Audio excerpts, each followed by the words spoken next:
Akranes sveitarfélag sem örstækkandi og hér í dag erum við með 2 grunnskóla, mjög stóra og svo 4 leikskóla sem eru einnig frekar stórir.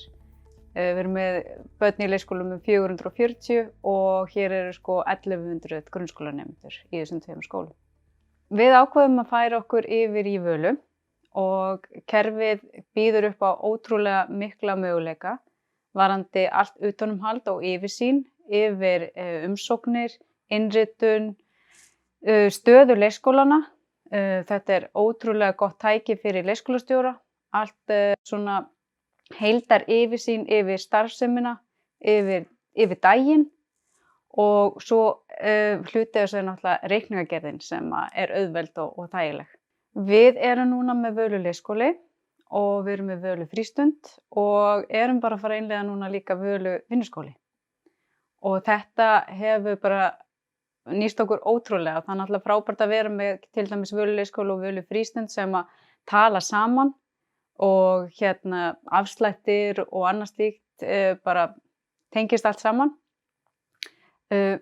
Og umsýslan á öllu saman náttúrulega miklu þægilegri.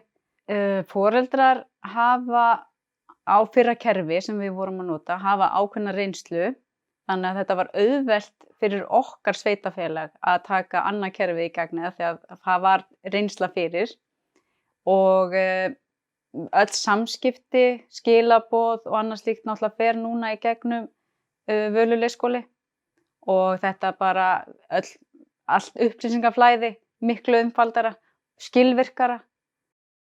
Við tókum Völu leikskólinn 1. nóvember og Völu frístund núna bara í febrúar og vinnuskólinn á detta inn bara.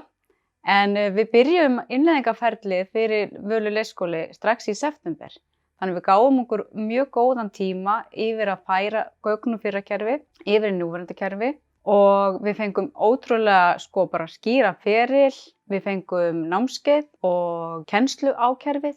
Þannig að innleiðingin gekk ótrúlega vel af því að við vorum alltaf í reglulegum samskiptum við Advania og vorum alltaf svona uppfærð. Á heildina litið erum við ótrúlega ánægð. Við erum ótrúlega ánægð með samstarfið og samskipti við Advania. Það hefur verið svo þægilegt að koma með ábendingar eða vangaveltur. Það brugðist rosalega vel og hratt við þeim. Og notandaráðið sem núna komið í gagnið mjög gott, góður vettvangur. Þar sem önnur sveitarfélög koma líka inn og við erum í rauninni að læra dálítið betur á kerfið og á hvort annað. Og hvernig við eitt sveitarfélag að nýta kerfið og hvort að við getum mögulega nýtt okkur það þannig líka.